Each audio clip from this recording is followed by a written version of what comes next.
The views and opinions expressed in this podcast are those of the hosts and guests and do not necessarily reflect the official policies or positions of any organization or entity. The content is for informational and entertainment purposes only and should not be considered professional advice. Listeners are encouraged to do their own research or consult a qualified professional regarding the topics discussed. By engaging with this podcast and related social media content, you acknowledge and agree to this disclaimer. Horus, god of kings, lord of the skies, and protector of Upper Egypt. He who was the falcon-headed god with the moon in your left eye. We call upon you to guide us with the wisdom of kings. As we venture into the unknown, may your presence bring us clarity, strength, and protection. Grant your guidance to all who seek your wisdom. If this is thine will, so mote it be. Welcome, friends, for there are no strangers here at the hearth of the Coven and Wing and Fang. I'm your co-host, Foxfire, with my other lovely co-host. I'm Raven. And we are back with you guys with episode 3, where we're going to start talking about ritual spaces and kind of how, the setup and stuff like that goes. So, how have you been, Raven? It's been 2 weeks, but I know we still talk on and off outside of all of this. I've been doing pretty well, doing schoolwork, all that good stuff. Look, it's my final semester. I'm ready for this to be over with. Yes, I'm going to get my BS. I'm going to be done and not have to worry about school until I decide to go get my master's because I'm a glutton for punishment. Oh, God, no. Masters are horrible. Do not recommend, I'm taking a week. Oh, not a week. I'm going to take a year break before I actually get into my master's. Highly recommend that, yeah. So, yeah, but I'm glad you're doing good. I'm coming up off of a cold, trying to get, the tail end of this to come out. It was not a bad cold. I was very happy about that. So, good. I'm glad you're feeling better. Oh my God, so am I, because it was like 4 days of a sore throat, and then it was all of a sudden like, whoop, disappeared. And then it was not disappear, but sore throat, post-nasal feeling, and then cough, a little bit of congestion, and then now it's like, still have the cough, but it's going away. So we're good. We are good. So talking about ritual spaces today, right? Yeah. The first thing is, between me and you, what does our ritual space actually look like? So what does yours look like for where you would do your work? Well, I have 2 areas that I would technically call ritual space. I have like the altar spaces that I've set up for my deities, and those are kind of permanent kind of ritual spaces where I provide like offerings and stuff like that. And then for me, I actually like to do like rituals or readings, stuff like that outside. So I have like a little space out there that I just have a chair, and it can't really be super permanent because, it's Florida and all that crazy stuff. But those are kind of my 2 spaces. I have like the altar space with like deity statues, offerings. I put candles in there sometimes, but I have cats, so I can't guarantee that those won't get knocked over, so I've stopped really using candles as much, I don't really need a house fire. No house fires, please. Yeah. What about you? What are your ritual spaces? So I'm kind of a minimalist. I don't have a whole lot. At my front door where we have our key holder at, it has like a little shelf and a mirror space on it. And so for mine, I actually have a small Horus and a small Freya that I keep at the door. So that way it's kind of like when I come in and out, it's consistent. Like I have to pass them every day, like coming in and out the house. And it's basically, I put like a coworker gave me a prosperity spell jar a while back. And so I sit that between them because I'm like, of course, when I do the Forest Friends card set that you gave me and I draw one, I sit it up there in front of them. So that way it's like I said, it's the reminder daily as I walk by it. So that's like I said, minimalist space for my deities. That's where they're permanently going to sit until that key holder falls off the wall or until I move. Now, when it comes to actually doing any work, I'm kind of I was going to say a freebiest, and that's not really a good word, but it's kind of like free space. It's wherever I'm kind of at. Because, of course, we know working with any ritual space, the first thing you always do is call it protection and wards and guards and Mhm. everything like that. Yep. So it's like you can kind of do it wherever you want.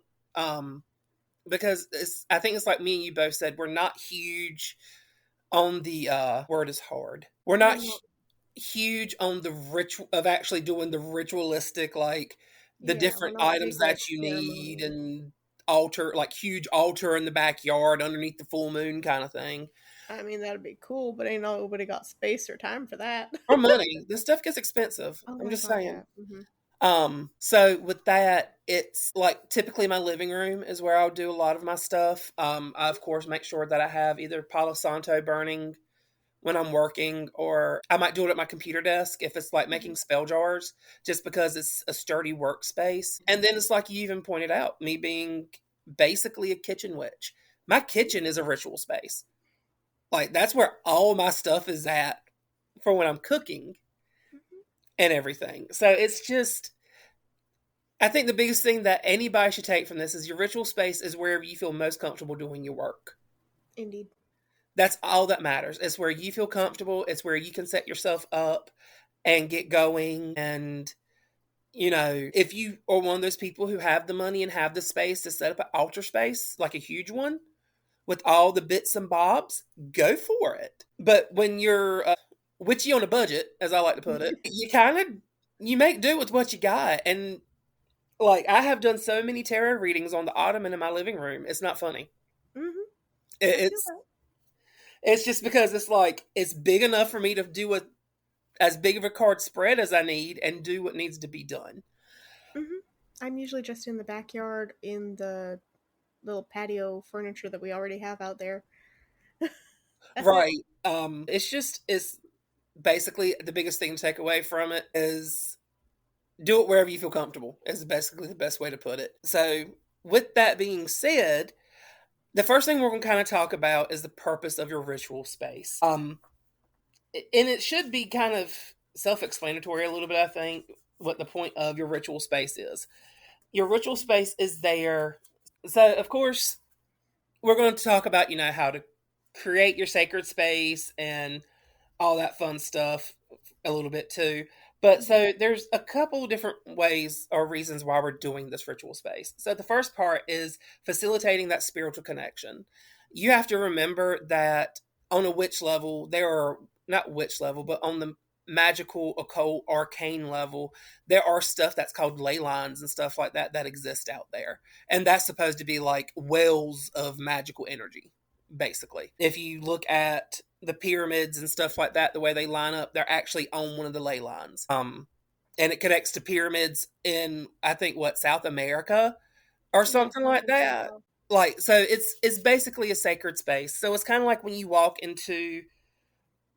I'm trying to think of a good way to explain it. It's like if you walk into a church Hmm. and you go into the sanctuary, right? There is this feeling of peace and calm because that area has been blessed and consecrated Hmm. for spiritual purposes. So that's the first thing is you're getting the spiritual connection. It's mainly where you can deepen your bond with whatever your spiritual connection is, whether you work specifically with deities or if you're working with nature itself, your ancestral spirits, your guardians. It's a space just in general where you can feel all the spirit. You can feel that energy that's supposed to be there, that positive energy. Next is concentration and focus. Nothing is worse than when you're sitting here trying to do any kind of work, whether it's a spell jar or if you're cooking dinner because kitchen witch, or if you're doing a tarot card reading, or let's say you're practicing energy healing or something like that. Nothing is worse than having to sit there and work through this and then all of a sudden the phone rings and your concentration and focus are completely lost Hmm. on what you were doing, because you have to realize too, when working with magic with a K, you're pouring your energy and your will into this. So you're sitting there trying to do the spell jar for positive intentions, but then someone calls you and you completely lose track of everything you're doing. Your mental focus is shattered. So it's just a good spot for it's a quiet focused area. Another is energetic alignment and transformation. This is also, it kind of goes back and I was saying, you're already working with spiritual powers as your work, because it's a spiritual area. Now you're actually taking that energy and you're manipulating it, like I just said with the focus part.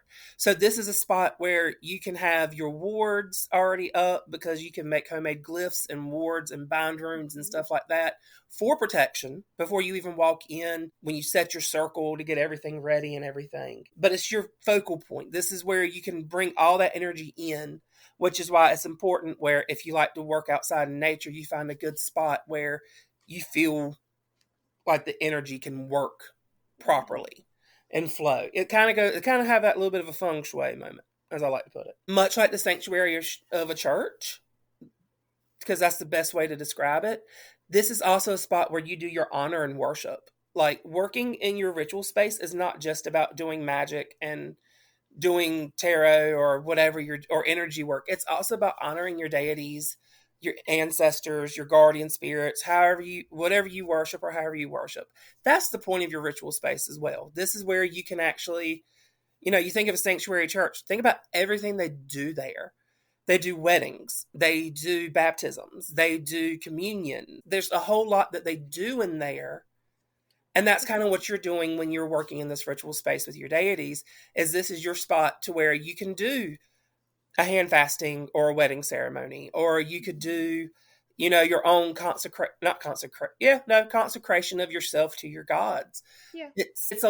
It's just that it's basically your church space, your sanctuary space is a lot of what it is. Protection and safety, that kind of goes without saying. This again goes back into talking about how some people put glyphs and runes and stuff in its place. It's basically, this is where you can shield yourself from outside influences. So you're shielding yourself from the outside, I don't say negativity, but also you have your calm and your focus that you need while you're in there too. This is your safe space to practice, is what it is. And of course, when it's a quiet space, it's a great time to do self-reflection. So while you're communing with the gods, this is a quiet spot for you. This is a spot for you to meditate on who you are, not just as a practitioner, but as somebody, but as to who you want to be. How can you evolve, not just as a person, or not just as a witch or, warlock or whatever you want to call your phrase, but how do you want to evolve as a person? This gives you a time for introspection, which is something that's we all need every now and again. Mm-hmm. Then, of course, let's say that you are someone who practices with a group. This is, these spaces are safe spaces where you can draw in a group and invite them in. You should always invite people in. You should never just be like, oh yeah, just walk right on in. No. You invite people in. There's a specific way to be walked in. Up in the mountains of Cherokee, there is a walking village where they do like the historical importance of the village. And at noon, they actually do their circle dances. Some of them are kind of goofy, which I'm pretty sure is because if it's kids, they try to make the kids laugh and get involved. But some of them are serious. And the last thing that one of the, I guess he was probably one of the elders of the group, he told everybody, he's like, you do not step in here. Do not walk, because they don't have a circle, they have a square, which is really funny. And of course, there's an opening to the east because it follows the sun's path. It's from east to west. So the energy travels from the east into this circle where everything is, because to them, the sun is of course sacred because it's the giver of life, is a good way to put it. Mm-hmm. So the first thing he tells everybody, because there's a whole bunch of kids, I swear it was like a school group that was up there. And they even say, they're like, you do not step over the mounds, because they mounded up the dirt. You do not step over the mounds if you enter this space. If you enter this space, you come through the east and show the proper respect that is due to this area, because it's a spiritual area for a community and group of people. So you have to show them the proper respect that you would want them to show you if they walked into, let's say, your church. Mm-hmm. So that's kind of what you're doing here, is a space where you invite your coven or your other fellow practitioners in to do work together. And of course, you want to make sure they come in with a positive intention and not come in with, like, I'm trying to screw you up. Another thing is to actually represent you're doing a representation of the universe. So what you have to remember for a lot of your ritual spaces is you're going to, of course, honor the elements here. So earth, fire, water, and air are all going to be honored here on your altar in your ritual space, because these are your most basic elements. Like, you can't break air any further down. You can't really break earth any further down, or fire or water. It's there. And someone's probably gonna be like, well, water becomes steam. Yeah, but you have to heat it up with fire to get steam. Like, you don't just get steam from nowhere. So it's basically, it's showing your appreciation and showing your own, like, mini, good way to put it, it's like a mini universe, because those 4 elements are being represented in a positive space. And then lastly, this is also a really good spot to actually do your healing work. So if you are an energy healer, or if you are someone who does green witchery, where you do, I don't say potions, because that just makes it sound, potions sound cringy to me when I say potions, but like concoctions, like your herbal concoctions and stuff like that and whatnot. I said, this is kind of the space where you do it, because you're getting that positive earth energy, or a positive energy in this sacred space, because you have to think, you're already working with your deities and your spirits and whatever. There's residual energy left over from them in this area, and everything that you do is being soaked up, is soaking that energy in and just kind of bathing the whole area. So basically, the biggest takeaway from this is a spot where you feel safe to work, where you can worship freely, and where you are honoring things properly like you're supposed to, is basically your purpose of your ritual space. So while, like I said, I'm a minimalist, I only have my deities as for my ritual space, and I do other things. Like I said, if you've got the money to create your own ritual space, go for it. You could make some amazing spaces if you're having a good amount of money. Gosh, I've always dreamed of wanting to have a spot in my backyard where I could have it not walled off, but fenced off, like from outside eyes, and actually have it set where I have plants and herbs based off the different elements sitting in this proper orientation. That would be awesome. And of course, have the altar in the middle and all that fun stuff. But I'm just like, I ain't got the time for all that. That is effort and money. If I wasn't renting, I would do it, but I rent. So if I owned it, I'd be like, all right, we're doing this. We're going to make it happen. But like I said, I don't have much of a green thumb, so I don't know how well it would go. But I would do something to make it, ritualistic for me. Although as the older I get, the more I realize that nature is pretty. If you can find an empty clearing in the woods, that's usually just as good as anything else. Perfect spot. Yeah.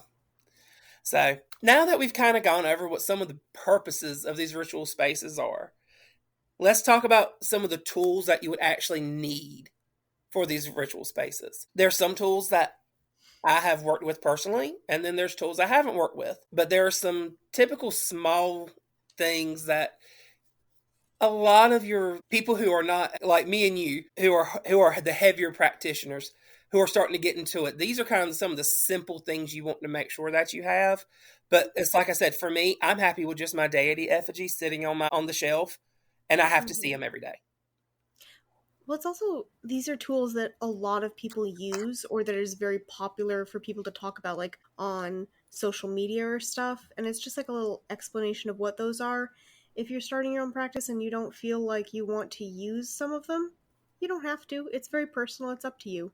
There's tools that I use that Foxfire doesn't use. And it's just like very personal and individual to you and your practice and what you feel is best for you. Right, because it's like, if you think about Christianity, they all worship the same thing. Mm-hmm. But I'm going to call it sect, because that's the best way I can think of calling it. Yeah. Each sect does it differently. But tools. I mean, these are your basic tools of the trade that you may choose to use some of this. You may choose not to use some of this. But it's kind of like, if there were toolkits, this would be in your toolkit when you first...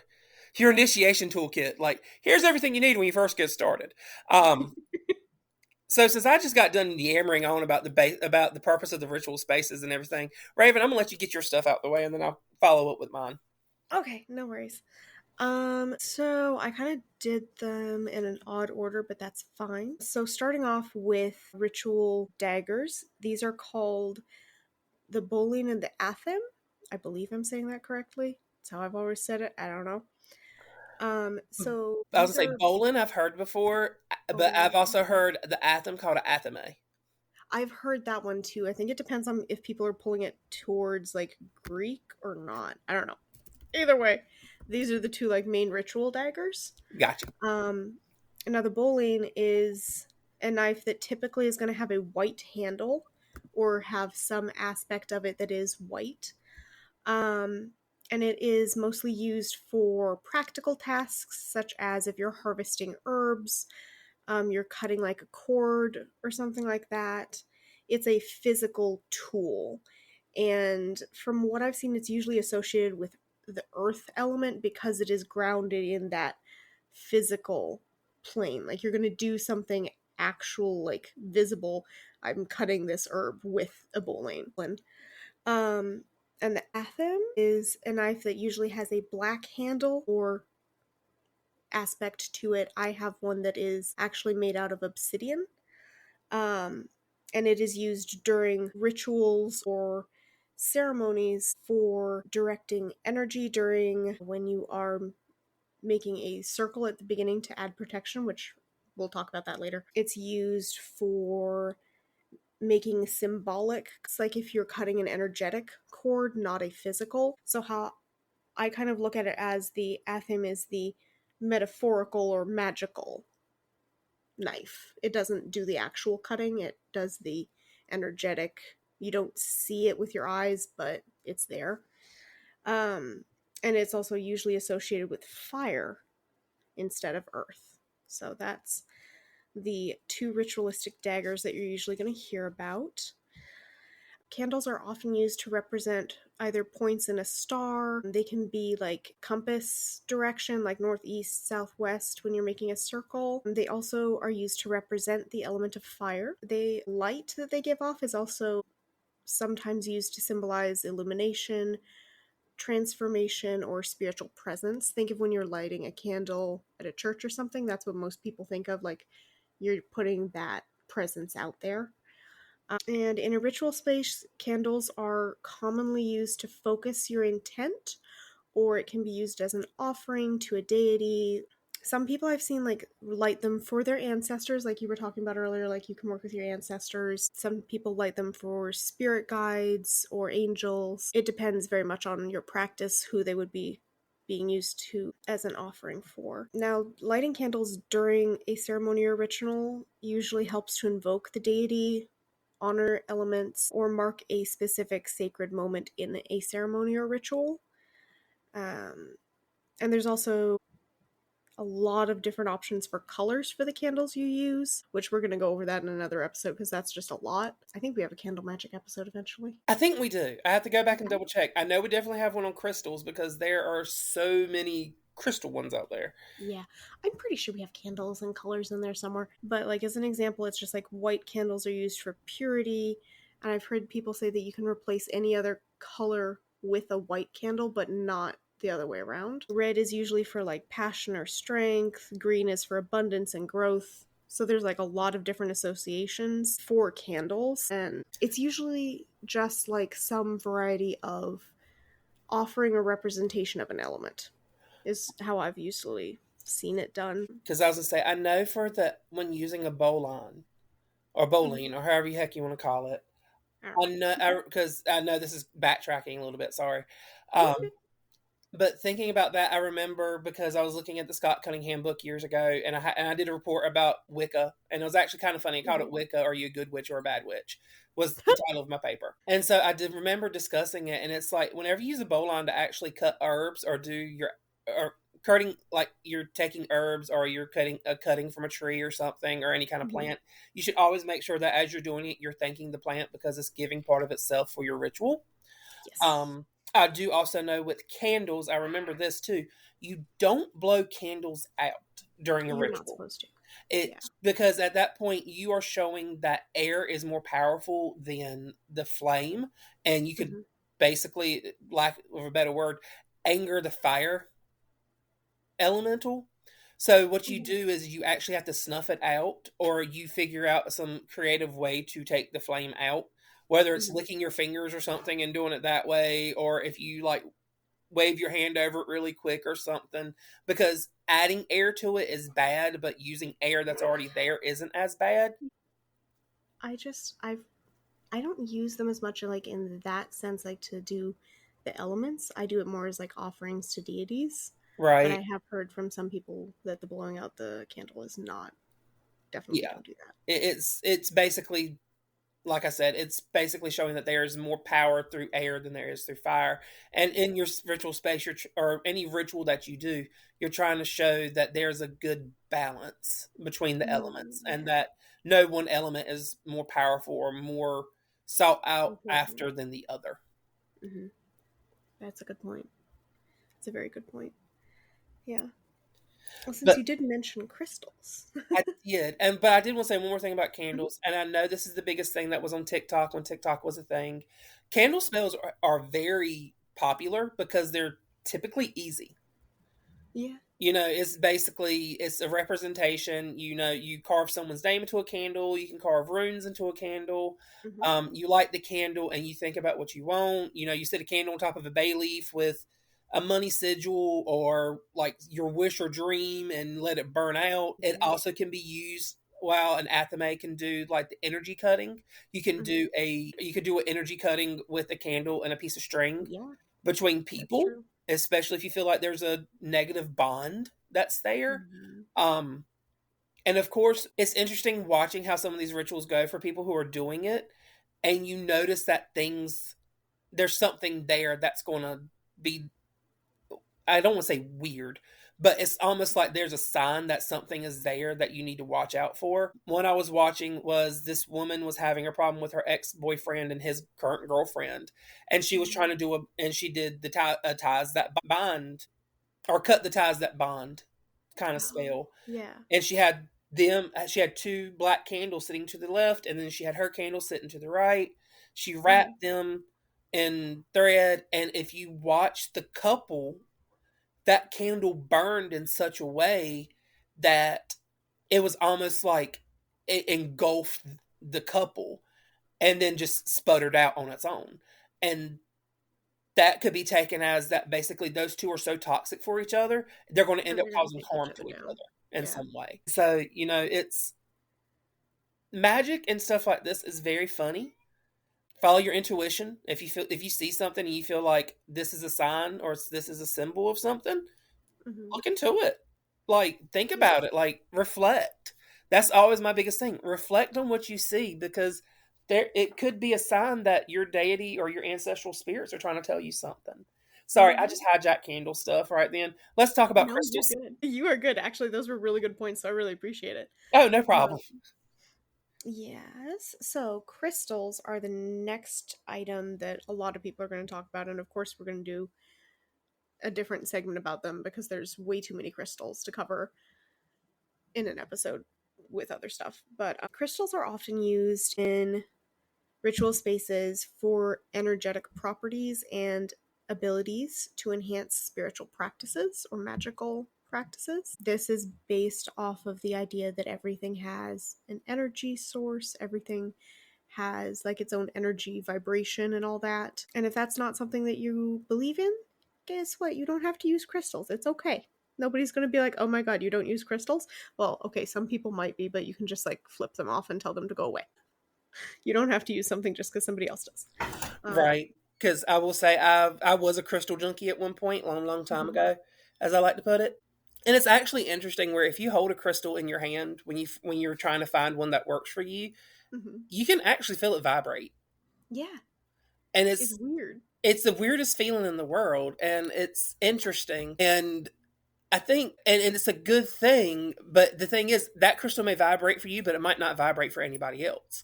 So Yeah, it's exactly. basically the earth taking a moment to actually speak to you and say, hey, you need this one. Like, this one is Mhm. specifically attuned to who you are. So crystals are crystal junkies are interesting because they get into it. Like, I remember a store that I used to go into where they sold a lot of gemstones. And a woman walked in and she kept them in her bra. And I was like, that is a whole different definition of the meaning boulder holder. Very. Wow. So That's just uncomfortable. right. So, but it worked for her because that's how she could keep all her crystals on her. Now, I do know a couple of small things. I know hematite, you don't keep it in your wallet. No, wait. Nope. Hematite you keep in your wallet because it draws in money. I think. I can't remember. Maybe the other way around. Don't have a memorization of all of the crystals Yeah. purposes and like the things, to be honest. Hematite, I think there's like 3 of them that are really popular that you should be that anybody will be familiar with. It's quartz, amethyst, and hematite. Yeah, that makes sense. So those are like your most prevalent ones that you'll find. Because quartz it comes in so many different shades and colors and stuff like that. Amethyst is purple, but God, everybody's seen amethyst at least once in their life. And then hematite is popular with the hematite rings that you can buy places for like the wish rings and stuff like that. Which those are 2 different ways. And I've hijacked your crystal conversation. I do apologize. You're all good, hon. I appreciate it. It's good information. So, but with the hematite rings, it's they're used in 2 different ways. One that I remember being told a long time ago is that basically the hematite is absorbing negative energy that could be affecting you. And when it breaks, it means that the ring has absorbed as much negative energy as it can. But then I've also heard them called the wish ring, where if they break on their own, you make a wish and it comes true. Funny story, a friend of mine when he came into town, he bought a hematite ring. And he went home, and the next day there was a spider, and he put, the napkin over it and all that fun stuff, and he smacked it with the hand that wore the hematite ring. He's like, oh no, it broke.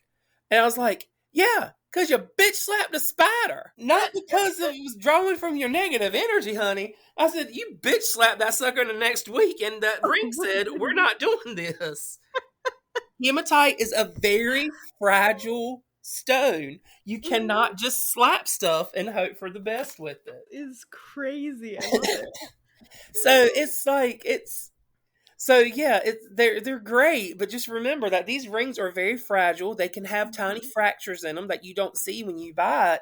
So if it breaks quickly, it's probably because the ring is the ring has a crack in it, or because you mishandled it. So yes, hematite rings are great, but they break easy. All right, I'm letting you have this back now. Oh no, you're all good. See, I'm more familiar with like the more protective, like protection stones, just because I do a lot of that. Because I just like to make sure everything's safe in the house and all that, and I don't like negative stuff getting in. Right, because I do a lot of like obsidian and. I keep selenite above my front door. Yep. I like selenite. Oh, that's another thing. That just reminded me, like, the candle thing, going back there, it's going to be a little bit hopscotchy. I do apologize. But going back to the candle thing, when you have, like, guests come into your house, I started doing this because we had, like, had a lot of, like, workmen coming in to, like, fix some stuff around the house. But I started doing it then because we started getting, like, a lot of, like the drained feeling when the energy is, like, weird. So you put a white candle near your front door and you just light it when you're going to have people coming over. And it helps, if you have the intention, it helps like cleanse a little bit of the energy as they come in. I need to remember that. That is interesting. Do it. It actually works pretty well. Like, in my experience, it has worked pretty well. But, God, because this is making me think about stuff like front door spells, and y'all, this is what happens when you think about stuff and talk about stuff and how it all connects and how magic works. Just pops up. It just pops up, and it's like I've got to talk about it because if I don't, I'm gonna forget about it. And I know we're trying to talk about ritual spaces and get stuff situated, but this is a way to do protection for your ritual space, and your biggest ritual space is your home. Exactly. I have one. I have like a front door spell. Like, that reminded me. I have a front door spell that I've been using since I found it like 5 or 6 years ago, and it works pretty well. It's like from Raven Grimassi, one of the books by that author. I did like some modifications, but I'll have to send you a picture and see if you use something similar. Because I know there's the abundance spell, which you can do with cinnamon. with Yep. ground cinnamon, where you can eat, where there's one where it's like you put a quarter at the front door, you cover it with cinnamon, and that's like prosperity. Or you stand in the front door and, like, you say your intention of wanting prosperity or positive energy within a home and blow cinnamon Mhm. into the house, which this Yep. is probably where people get the cinnamon brooms and stuff like that, Yeah. because it's supposed, one, it smells amazing, but two, because it's supposed to be like a positive energy thing. Mhm. But then also, another thing to kind of think about, there was a spell, and I can't remember if it was cornstarch or if it's ground cornmeal, that if you put it at your front door underneath the stoop before someone walks in, people who are negative or who are like just not there for your good, they will be uncomfortable and leave. And I don't remember which one it is, and it kills me. I think it's ground corn meal is what I it would have is. to look that up because that's actually really cool. Right. And supposedly that's what it does. I have never tried it. I kind of, because most of the people who I keep in my life are people who are who are typically positive, and I want to be here. I've never had someone come into my house and I feel like there's ill intent. Um, Yeah. Questionable intent, but never ill intent. Believe me, we all make mistakes of who we invite into our home. That's all there is Oh to yeah. it. Trust me, I Um, believe that one. you never know what you never, well, like when you do magic, you never know what you're inviting in. Sometimes with new people, you never know who you're inviting in. So it's like you have to remember, while it's like I just said, while I'm sitting here going, "Oh God, we're getting all off the topic of ritual space." Your home is your biggest ritual space, It because really this is is. where you should feel safe the most when you Hmm. walk in the door. Yeah, So, it's very true. now what we were talking about crystals still, right? Yeah, we were talking about crystals. Let me find my spot. Where was I? I had some information. We did that. We covered. Okay, so along the lines of like how you were saying hematite has its own purposes and there's like different purposes associated with like quartz and amethyst. Each crystal is believed to carry a unique energetic vibration which aligns with certain intentions. So, like you were saying, amethyst is usually, I think it's spiritual intuition, and rose quartz specifically is usually love and healing and like self love. So each of them has its own intention that is supposedly based off of like its energetic vibration, which I'm just saying it is scientifically proven that different rocks have different energetic vibrations. So Hmm. it's kind of interesting. And then, interesting Um, fact about hematite, really quick. I know this is mhm. like completely off topic, not off topic, it's still on topic, but just interesting fact because I was thinking about it. So there is a stone out there called bloodstone. It is a green. Mhm. It's a green and red stone. It's speckled red with a very dark green. Yep. Back in the day, hematite, when they would actually melt it down, used to be called bloodstone because when it was melted down, it would literally, quote unquote, look like it was running blood. Oh wow. Right. And then, of course, hematite was also used because of its reflective surface Mhm. as mirrors and stuff like that to actually be used, especially if you couldn't afford silver. I mean, Yeah. silver was expensive, which, when we get into talking about vampires, that's the reason why vampires, what's it called? Reflections didn't show in mirrors in the old time folklore, because silver was a holy metal Mhm. and so, of course, it wouldn't reflect something without a soul, basically. So, fun facts about hematite right then. So, sorry. That's awesome, actually. I did not know that much about hematite because I don't use it as much. So that's really cool. No, but in relation to like crystals and like ritual spaces, they can be placed on altars or incorporated into different ceremonies or rituals because they're also believed to facilitate divine communication. They can aid in grounding your own energy. That's why a lot of people, you'll see them wearing like crystal bracelets or necklaces and stuff. And they kind of, why you would use them in a ritual space is they can bring a little bit of balance to that space and also the practitioner's energy while they're working there. So they're really, in a ritual space sense, used to create a more harmonious environment, which is more conducive to spiritual growth and connection while you're doing your work in that space. And I also use them a lot as deity offerings, like if I'm asking for something big from a deity or if I'm needing help with something, I will usually give them like a small gem that is associated with that particular deity or crystal. Do it. But yeah. So Sorry. that is You're all good. Yeah, because I was going to say, of course, with a lot of your Egyptian gods and goddesses, the biggest gemstone that you're going to want to have is going to probably be lapis lazuli. A lot of them like that one, yeah. Yeah, like Horus does. And this is actually funny. So, I have one pendulum, which I use for my stuff. And I typically work with Freya a lot. And Freya is more of the side of amber because Mhm. she's associated with honey and amber, especially because of the Singerman, which I read that story and wow, how she got that necklace. Like, there are things. Yeah, anyway. No disrespect. I just didn't expect to read that. Look Mhm. into how she got it, and it's an interesting story. So, I've been looking into amber, trying to find amber pendulums, but amber is very expensive, is a good way to put it. If you want actual amber. Now, there's plenty of knockoff amber out there. Well, they Mhm. call it amber, but it's not really amber. It's not, yeah. So I have a pendulum that is lapis lazuli, and I work with Freya with it a lot. But I also, because I will go ahead and say this, when I work with Horus, Horus is not about divination at all. Horus is more about the protection, and Mhm. I like to call it protection and raising you up is a good way to put it, because of course he's the god of kings, while Freya is more of the divination side of things.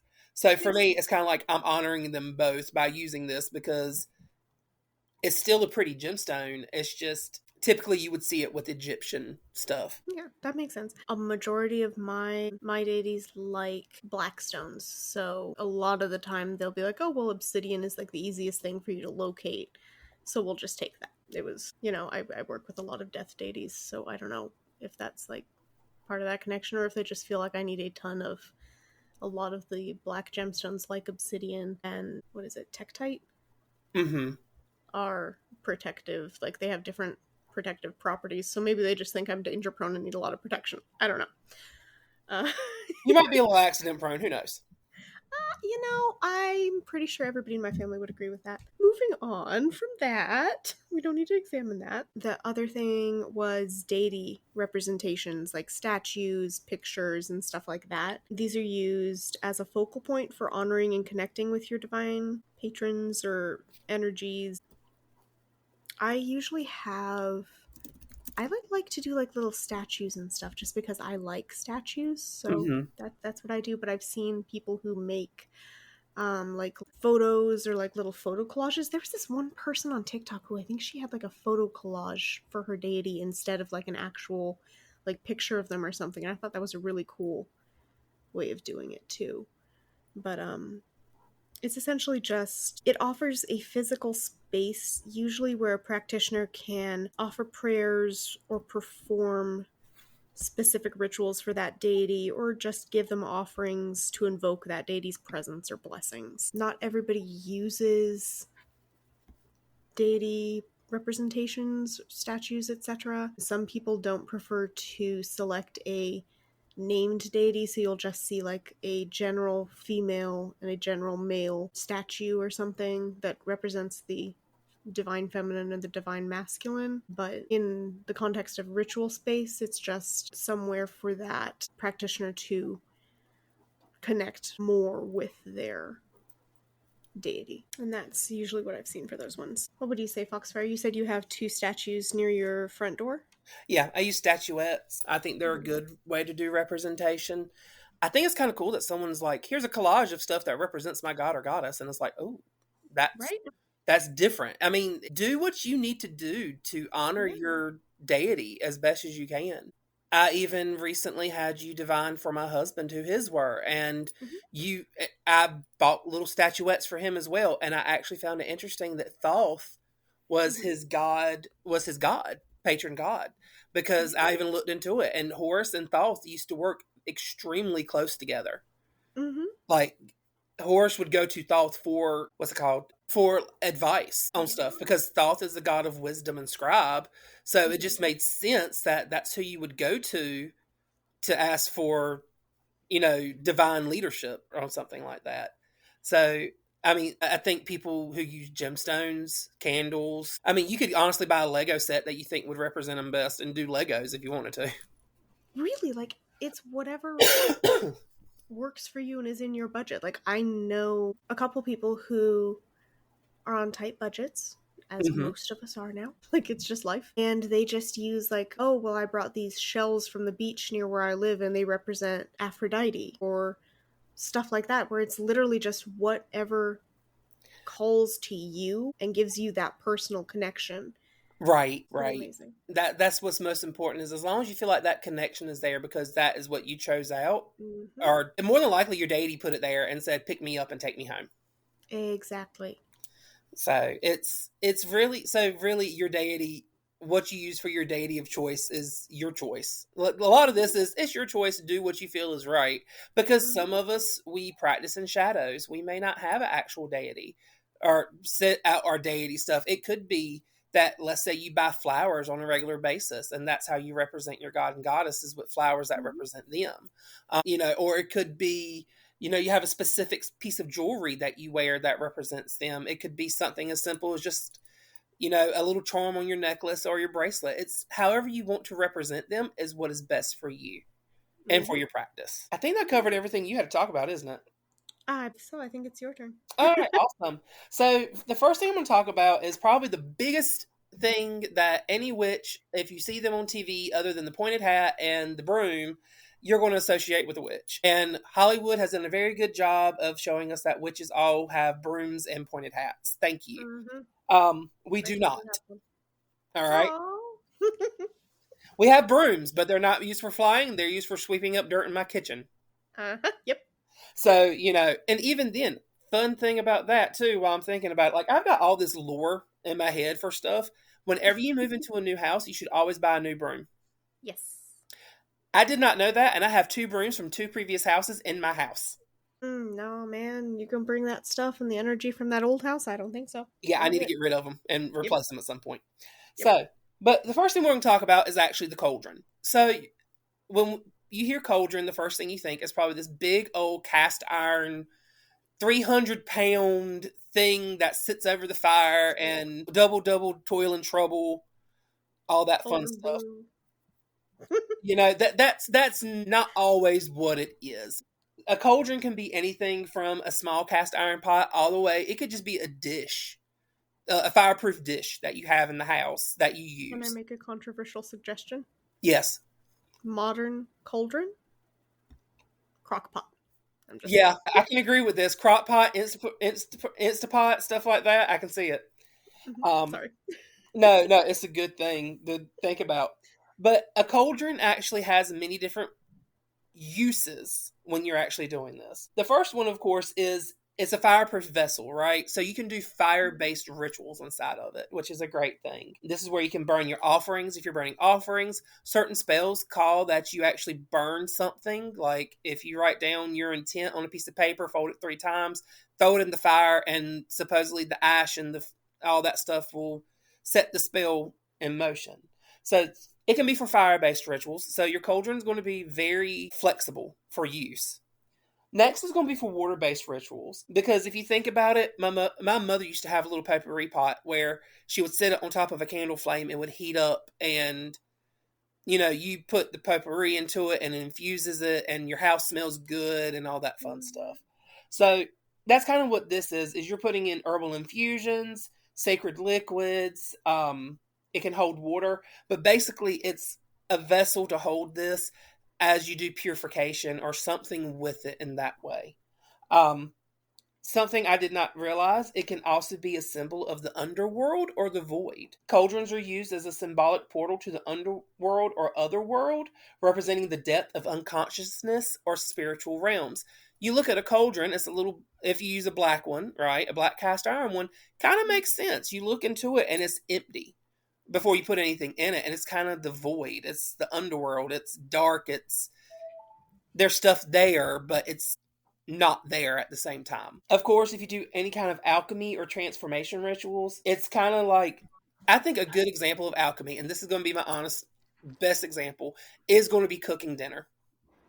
because you put all these things in there that have nothing to do with each other, and you end up with a delicious recipe 9 times out of 10. Yeah, true. So it makes sense because you're transforming it into something different, even though the base item is still there. So that is a good way to kind of, so for alchemy, you'd put it into this cauldron, close it up, and then your lead is turned into gold because you let it do X, Y, and Z. Don't really go so far into that, but that's just kind of how that one works. It can be used for divination. You can put liquid into it. Typically, people will use probably full moon water. I would say, yeah, full moon water is probably your best one, which is basically, if you don't know what full moon water is, it's water that you put out underneath the light of a full moon, and it's blessed by the moon. You can use that to actually pour into it and see if there's a reflection. Years ago, I actually remember there was a TV show on PBS where it was like kids of different heritages. So, white, black, Chinese, Latin, and everything. And during the lunar festivals for the Chinese New Year, they say that you can pour water into this bowl. And if you look into it underneath the light of the full moon, and then you see the person that you are destined to marry in the reflection as well. So it's an interesting thing that does exist out there. So that's kind of how the divination side of things probably work for this, is you put it in there and you just kind of look into the water and you just wait to see what the reflection gives back to you. You can also do smoke gazing, as something I like to call it, which is basically exactly what it is. You light something on fire, probably put some herbs in there that smell really good for the purpose of divination, burn them, and you watch the smoke and see if there's any specific shape or something that comes through the smoke as you're working. And then, of course, like I said, with the fire-based rituals, of course, is your offerings and your sacrifices. So sacrifice does not mean what it meant back in the day, where it's like you take the baby and throw it off the cliff. It's more of, it's something that you're offering to your deity, especially if your deity may be more associated with fire. I don't think either one of mine are. I could see Freya being associated with fire only because of passion and love and fertility and stuff like that. But it's basically where you would burn your offering to whoever you're burning it to. So it could be the offering of like an herb bundle, or maybe something like a small something that burns really easy, just to kind of be like, here's this flaming offering. Like I said, being that I am now labeled a kitchen witch, my cauldron's going to be my pots and pans that I use to cook my dinner. So, or any kind of food that I do. So that's my example for a cauldron. Do you have anything that you've used as a cauldron yourself? I don't have an actual cauldron. I do a lot of like simmer pots, and I have like a special pot that I use for that because otherwise my husband will use it for other things, and I don't want my simmer pot to smell like marinara sauce. But it's so delicious. See, I'm okay with that being in my actual pot, like when I'm wanting to smell like marinara sauce, when I want it to smell like oranges and cloves or cinnamon. I don't need the tomato coming through, so I do have like a special just like pot that I use for simmer pots, but I don't do a lot of cauldron stuff. If I do like the fire, it's usually a candle outside. I'll just burn on a candle. Right. It's just basically whatever you got. Yeah. It's symbolic, really. It's very symbolic. Which, on the note of sacrifices, this just popped into my head. Like, a lot of people take that, like you were saying, like, oh, well, you have to sacrifice someone or something major, the lamb or whatever. And really, it could just be, this is a flower that I got for you that I am now burning or whatever. It's not crazy like media likes to portray it. Like a friend of mine, he did a sacrifice where he has a specific alcohol that he gives to his gods. Yeah. And he pours a little bit out into like a little dish or whatever and lets it sit for 24 hours, and then he disposes of it properly. So it's just your sacrifice or your offering is whatever you feel is whatever you feel is right to offer. Some people may devote their time to the gods. Some people may, I'm going to say blood sacrifice because this is the best way to put it, because this is also the same friend who does the alcohol. In order for him he felt like he needed to donate plasma or something in order to show that he is his intent to the gods and stuff like that. Like, everything is modern nowadays, everybody. We don't sacrifice chickens Nope. to, well, excuse me, different religions, different things. But I don't sacrifice a chicken to honor the gods. Flowers are really good. Herbs are really good. Honey, especially for the Egyptian gods and for some of the Norse gods, is really good.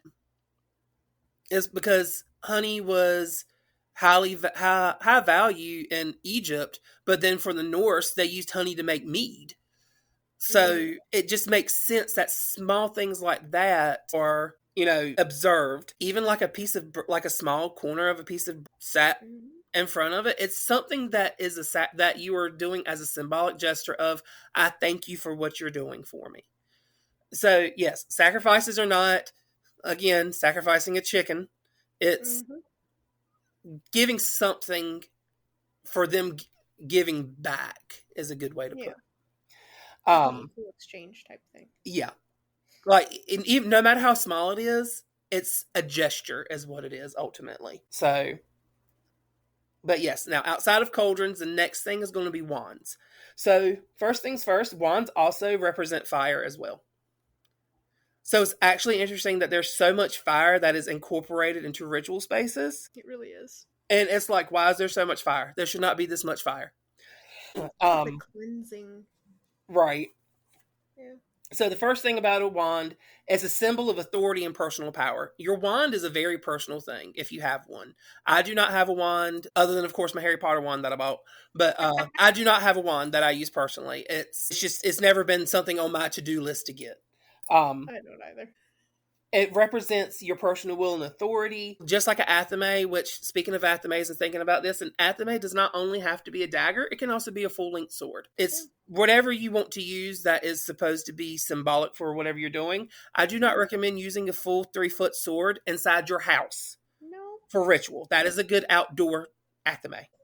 Wands can be used to cast circles, invoke your deity, or direct the flow of energy. So I'm a very hand person. If I'm going to direct energy, I'm going to use my hands.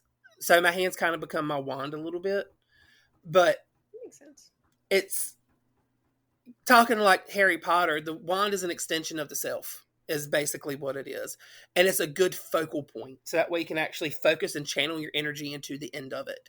And focus where that pinpoint of energy is going to go. So if there's like a very, I guess I want to say like pinprick of energy that you want to specifically send it out, that is a good way to do it, to make sure it stays kind of in a ray or a straight line. Like I said, it has the elemental correspondence. It goes with fire. And typically wands are made of different types of things. It really depends on how you want to handle it. They can be made from wood. Typically you use oak, ash, willow, or other sacred woods.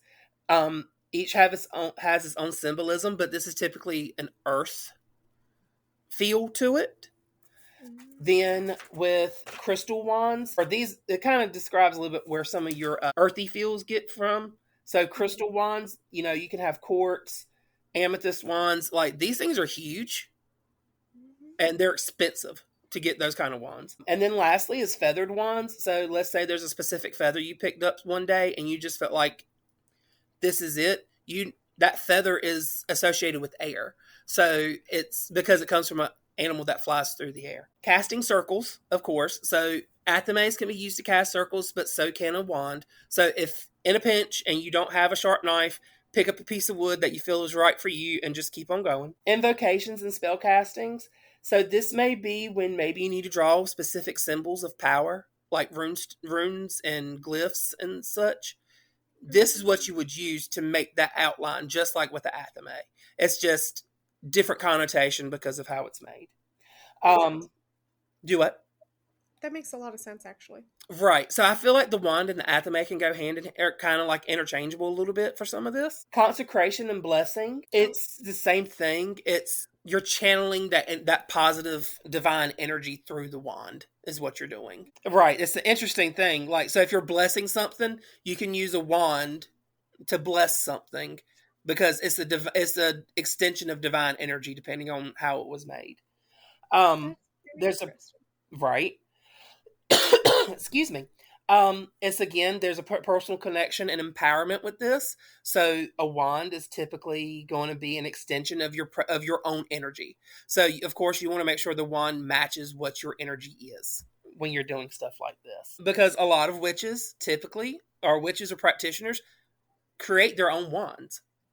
They will get a piece of wood, carve it up however they think it needs to look, if they're good at whittling, and that's their wand. You can buy a store-bought wand and still get the same effect, but for those who are a little bit more handsy and more nature-y like that, that's a good way to do it. So again, wands are made from a variety of items. So this can be crystal, wood, metal. Each one has its own symbolic way.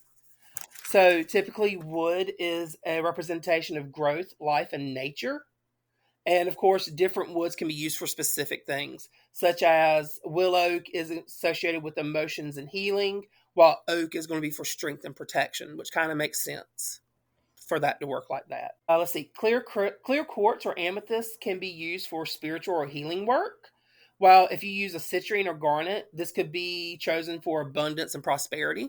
So something to think about that is you could intertwine all this together. So you have the right wood, the right gemstone attached to it in some way. And then, of course, you can put metal on it like silver, copper, or gold. And each of those have their own metaphysical properties as well. So you can actually put, let's say you have a charm, you can wrap it around with a piece of silver wire around it with the charm on it. And that gives it that extra oomph that you're looking for. And then, of course, the last thing is energy balance and grounding. You can use this to bring the energy of a ritual back into balance and help the practitioner center yourself. A lot of times when doing some of these energy balance things, the ritual is going to call for you to specifically hold the wand a specific way, or for you to actually lay it on the earth and do its thing. It's not quite like Harry Potter. Bellatrix Lestrange held her wand in such a way. Sorry, Bellatrix Lestrange is like my number one favorite dark wizard, and I don't know why. She is the right amount of crazy where I'm like, oh, she is definitely a Libra. So me and her get along just fine because we're both Libras. But she held hers as to where it's almost like an extension of her finger, and it looked like a gnarled witch's finger. Where if you looked at how Voldemort held his wand, it was almost like nonchalant. Like it's an extension, it's just wibbly wobbly in his hand and everything. So wands are an extension of you and yourself, and they should reflect whatever you're trying to cast and trying to do. I've never used a wand personally. Again, I like using my hand because I feel like a wand is kind of like, I can see music witches using them a lot, or sound witches using them. Kind of like a conductor stick. Kind of like a conductor's baton almost. Because you can direct how you want the energy to flow, and that's kind of how you should feel it. But then a lot of conductors also use their hands. Yeah. So I've always been more of a hand person. When it's like, if I feel like I need to direct something, I'll use my hand to direct it and make it flow, because I actually get a better sense of what's going on. Have you used wands with anything, or are you just kind of like a non-wandsy person? I have not done wands. Like you said at the beginning of the discussion on wands, I have a wand from the Harry Potter franchise just for funsies, but I do not use a wand in my actual practice. That one is more for cosplaying and stuff, not right. Not so actual magic. Yeah, so it's, and we probably could use those in practice. It's just those things get expensive. You don't want to break one of those by accident. No. That thing is on a shelf. that stays on the shelf. It does not move. Exactly. So, lastly, much like how the Farmer's Almanac exists to tell you when to plant stuff, and how the phases of the moon and everything, and the season change, and when to here's when you plant your tomatoes, here's when you plant your collards, here's when you plant your green beans, all that fun stuff. You should also do a lot of your spell setting the same way with the moon phases. And there's five different moon phases, which I did not realize there were 5. I'm only familiar with 4 of these. Yeah. Even then, if you include eclipses, that's 6. Because with an eclipse of the moon, that's basically you can treat an eclipse of the moon the same way as you would probably treat a new moon, is a good way to put it. Actually, hold it, 1, 2, 3. 4, 5. Yeah, there's 5 different points, so 6 if you include eclipses. Because that's kind of what's happening. Is it's almost like a new moon is being created at that point in time. So the first one, of course, when you're working with energy and you're trying to figure out when to do your spell, new moon, this is for beginnings and when you're setting intentions, because the new moon is the start of your cycle, not the 28-day cycle, although the moon does run on a 28-day cycle, but not the menstrual cycle, but the moon cycle, the lunar cycle. So this is a time where it represents your new beginning, new cycles, and planting seeds for future endeavors. So this is a great time where if there's something that you want to happen, this is when you set your intention for it to happen. This is when you get those new goals started and you can start those new projects. But it's also a good time to introspect, reflect, and plan. So if there's a specific, if you want this new job or something, or let's say you want to get a degree and you want it to go really well, that's when you start that spell, is on the new moon. The waxing moon is growth and building energy. So this symbolizes your growth, your increasing energy, and your momentum, because this is when your moon is starting to get its full face. This phase is working on your intentions that you set during the new moon. It's time to build, grow, and develop what we started. So you've set your intention on the new moon. Now you're starting to build up momentum. This is where you start really pushing your energies and doing your prayers in your sacred space, to your deities, like, this is what I want to happen, and you pray. Next is the full moon. We all know the full moon. We don't all turn into werewolves, but some of us do become beasts and get a little crazy. This is when we have culmination, completion, and power. The full moon, when you are someone who is a lunar witch or someone who practices lunar magic, is when you actually do the most power, because that is when the goddess is showing her face to you and saying, I am here, you can see me, draw from me now if she likes you.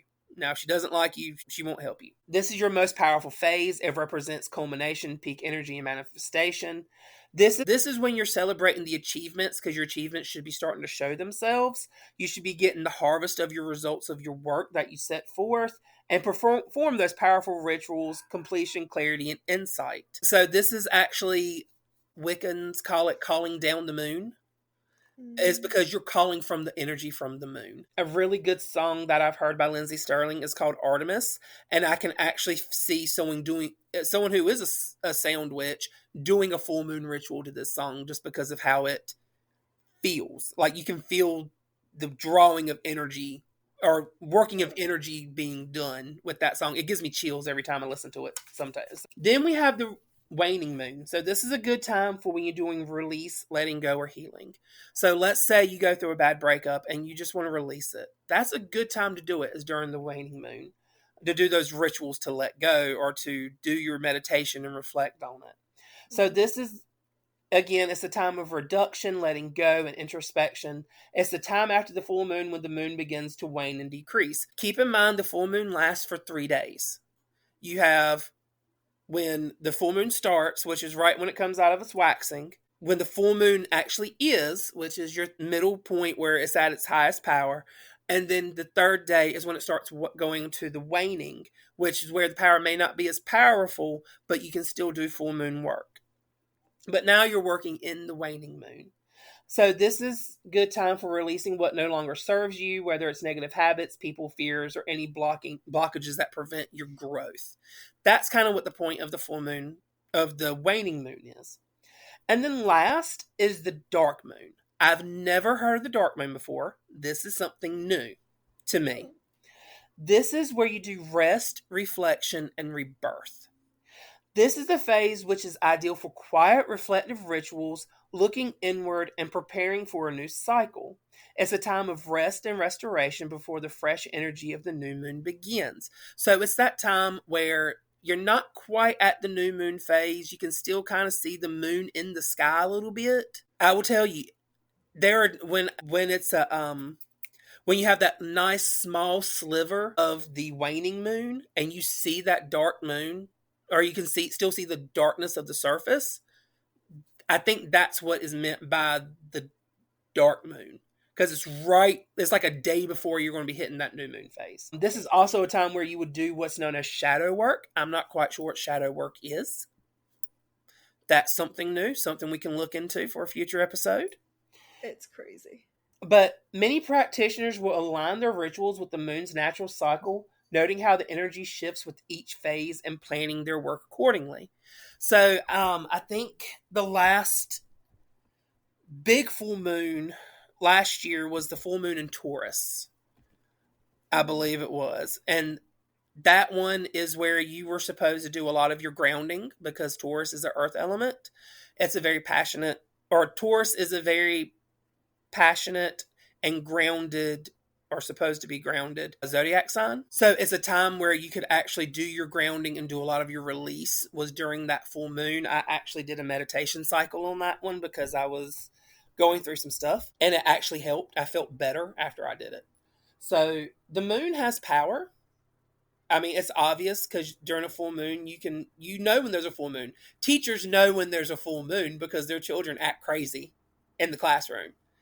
You know, there is scientific that full moons and crime rates coincide with each other as the full moon increases and everything. The moon is very powerful. I mean, it controls the waves and everything, and your tides and whatnot. Being in North Carolina during hurricane season, you don't want a hurricane during a full moon because that's when your flooding's going to happen. You don't want to be in Florida during a full moon hurricane. That happened back in '99 with Hurricane Floyd. I think we actually had a full moon during that one, and that was probably one of the worst floods that North Carolina has seen in about 100 years. So, and I was a freshman in high school when that happened, so that tells you something about my age. So, yeah, the full moon, I don't do work in relation to the full moon. Going back to crystals, some crystals are meant to be charged by full moon light. Some of them are meant to be charged by sunlight. It just depends on what the crystal is. Like, you wouldn't put moonstone in the sunlight. The name is there. Moonstone. Yeah. Selenite is a mix. I've heard some people say you can put it in the sun. I've heard some people say you can put it in the moon. Just don't put it in water. Yeah, just don't put it in water. It's very flaky or splinter. It splintered very well. Typically, if it's a stone that has a lot of color to it, or like a good example, like rose quartz. Sometimes rose quartz can be a very light pink. Mm-hmm. If it's a light pink or a light color and you put it in the sunlight, it's eventually going to cause it to fade more. Yeah. So at that point, you should think, oh, maybe I don't need to put this in the sunlight to recharge. It just depends. You have to do your research on crystals for stuff like that. But yeah, no, the moon is, I have always been a big believer in following the moon because the moon is gorgeous and amazing. And considering that both my deities, which is actually interesting. So Horus's left eye is the moon, while Ra's right eye is the sun, which is interesting. But Freya's face is also supposed to be a representation of the moon as well. Yeah. The more I've done research about my deities, the more I have found that there's a lot of commonalities and why it works so well that they are together. Honestly, it rubs my Libra soul in just the right way because it's a balance of the male and female aspects from two different cultures that they go together because they both like honey. They both like daisies. They're both representations of the moon. They're both a king and a queen in their own right in their pantheon. So for me, it rubs the Libra soul just right. So, but yes, that is basically when you're working with the moon in your ritual space, that's kind of what you should be looking for. Wow, this podcast has gone on for a little bit longer because there's been a lot of information with this one. So this one is a hold on to your britches, bitches kind of situation. So I think lastly is talking about consecration of these spaces and different strokes for different folks. I think probably. I think you were supposed to look into that one today, weren't you, Raven? Yes. So a lot of people, before they consecrate this space, they do a cleansing of it. You can do that with smoke cleanse with like sage, palo santo. Some people use incense. You can do it with water, oils, salt, whatever makes you happy, like sprinkled around. And then the actual consecration of the space very much depends on the individual person on how they go about doing it, but it is essentially making that space sacred for the time that you're going to be practicing, or if it is a permanent sacred space for you and you're one of those rich people and you are lucky and you are able to have that permanent ritual space. It is a permanent consecration. But this is usually done a lot of the time by casting a circle. You put in the elements, you put in, I guess you could have your ancestors do it if you work with your ancestors. If you work specifically with deities, you don't work with elements, you can have them help. But essentially, casting the circle creates the outline, I guess Mm-hmm. you could call it the outline of the sacred space, the ritual space, and it creates that boundary, like you were talking about with the Indian village earlier in the episode, how they were like, okay, if you cross into this space, you have to treat it properly, you have to treat it with respect. That's what this is creating. It's creating that space where inside of that circle, you are in a consecrated ritual space. You treat it with respect. You don't do anything to profane it, to, insult whoever you called in to help protect that space. And casting a circle is done very differently depending on the practitioner, depending on their beliefs. I know some friends who do it by casting the directions like north, east, south, west. There's some people who do it by element rather than direction, but they do the elements in association with a direction, so it's kind of the same. I do more of like an energy circle type thing that works for me. How do you do it, Foxfire? All right, so if I don't really consecrate or anything because, like I said, my ritual space is not. Okay. It's very freeform. Is a good way to do it. I Okay. typically set my circle, not visually, but mentally, before I actually start working. So any spot for me would be a good spot to do it. But when I have done it, it would typically be using Palo Santo. It's like when moving into a new home, I typically try to sage at least. Even if I'm not trying to move the negativity out, I at least try to sage to put the intention like we're moving, everything's here, this is a new space for me.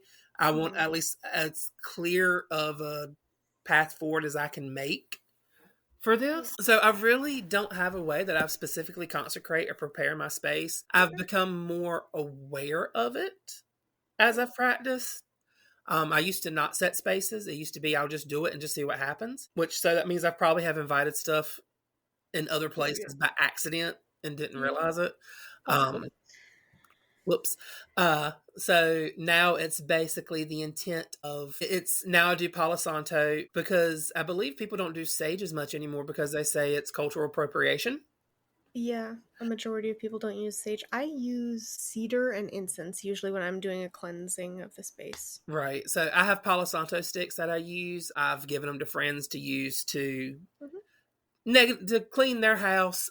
They also say you should seal mirrors. I've never done that before, and now that I'm looking at the mirror that's hanging over my couch, I'm like, we need to seal this sucker. So you would do it the same way. You would consecrate it with smoke, or you could use oil or water of some sort to do it. Actually, I've got 2 mirrors. I've got 4 mirrors in my house. I might need to do that. So it's like I said, I don't really do any consecrations too much. Yeah. I've only had my Egyptian deity statues. Like if I have a statue for them, I do like the opening of the mouth statue thing. But that's because that's like a cultural, which is really weird because deity. I gotta ask you how to do that because I've never consecrated my horse statue, and my husband's Thoth statue probably needs to be consecrated as well. Then, oh yeah, I'll send over a picture of that from my. I mean, their mouths don't open, so I don't know how that's going to work. But no, it's just for when you're doing it to a statue. It's not really opening the mouth. It's just. I believe it has something to do with Osiris, with the story of the first Egyptian mummy. From like way back in the day. So, but consecration, it's really whatever works for you, I guess, because it's like I said, if you don't know how long you're going to stay in a spot, there's no point in like blessing it. Yeah. To heck and back. That for consecration itself, a lot of people, they do the cleansing and then they'll do like anointing the space with like oils, waters, incenses, and then they just like speak an invocation to invite positive energy or protection, and like if they're working with a deity, they invite that deity in. But I don't do it as often solidly as I should, I guess. Right. Oh, excuse me. That's another thing. Like it very much depends on your practice. Right. Yeah. So, but I think that's everything for ritual spaces. We've talked about Mhm. tools of the trade, which are your Mhm. athames, your wands, your bowlines, crystals, cauldrons, Mhm. candles. I feel like I'm Yeah. missing something. Following the phases of the moon to help do some of your work, how to consecrate it, the point of these personal spaces. Mhm. It's a lot of information in this podcast this time because It is. I did not realize how much was there for this. And I Yeah. was even now I was kind of like maybe I should have cut this a little bit. We can see if there's anything that's too wandering. Oh yeah. So, but other than that, any final thoughts on this? No, I think the running theme for this episode and the previous episode is whatever fits best for you and what feels right to you is the best way to go about it. Right. If you do decide that you want to join a coven, your coven may have specific rules for doing this. Yeah. You're kind of bound by that I'm gonna say law. That's the best way to put it. You're kind of Yeah. bound by those laws to follow what they want you to do because that's how it works. Yeah. Solitary practitioner, or if you're doing stuff in solitary itself, or as a Mhm. solitary person yourself, shaman, however you want to put it, you're Mhm. going to do it the way that you feel is right or how the way you were trained to do it. Mhm. But yeah, it's a lot of this is like we've said, go with the flow. Follow what Mhm. feels right to you and what would do best to honor your deity and to manipulate the energy to manifest what you need in your life. Yep. I think that's a good way of putting it. Yes. Yep. All right. If that is it, we are going to prepare for our closing prayer. Mhm. Next week's podcast, we are going to be taking a break from talking about all the witchy stuff and actually start Mhm. stepping into some of the cryptid lore and stuff like Yeah. that. I'm going to use the full name because right now we have a protection of a god on our side. We will be talking about skinwalkers and wendigos. So that's going to be an interesting episode to kind of step into and actually listen and actually, look into some of this knowledge because they're very wide. Well, one of them are very widely known, while the other one is Mhm. not as known. Yeah. But they're not even the same. They're two different entities completely. They do Very different different. things, but they're both found under Native American lore. Um, Mhm. so it's going to be an interesting podcast, an interesting change of pace to actually talk about a little bit of cryptid knowledge and a little bit of folklore. Because again, this is also ways for you to protect yourself from them and Yeah. not and not invite them by Accidentally. accident. Because if I hear Yeah. knocking on my door tonight, or if I hear someone call my name and they are nowhere near me, you best believe the door is locked, and I'm going to go find silver somewhere in this Yep. house. And get your Palo Santo. We're going to be saging everything, not saging. We'll be Palo Santo and everything, um, Yep. because woo, yeah, that's stuff you don't want to mess with. Uh-uh. Because I've actually got a story from a friend of mine that I look forward to sharing on that as well. So Ooh, that is exciting. yeah, it is. So, with that being said, everyone, thank you for listening. We really do appreciate it. Please make sure you subscribe and keep up with us. I know it's only 3 in, but hopefully you're enjoying what we're doing. I've enjoyed learning more and figuring stuff out as we've gone. It's actually become a nice little break every now and again Yeah. to do stuff like this. So, with that being said, let's get our closing prayer and then everyone have a great evening, day, or whatever time you are listening to this. Great Horus, God of kings and Lord of the skies, with your falcon's wings we seek your watchful eye. May your strength guide us, your wisdom light our path, and your protection shield us in all our endeavors. As we journey into the unknown, we ask for clarity of thought, the courage to face challenges, and the strength to endure. May your presence be with us always, bringing peace to our hearts, and may we carry the wisdom of kings in every step that we take. Grant your blessings to all who seek your guidance. If it is your will, so mote it be. Thanks for tuning in. If you have any questions, comments, or topic suggestions, feel free to reach out through the link in the description below. We'd love to hear from you. Blessed be and walk in light.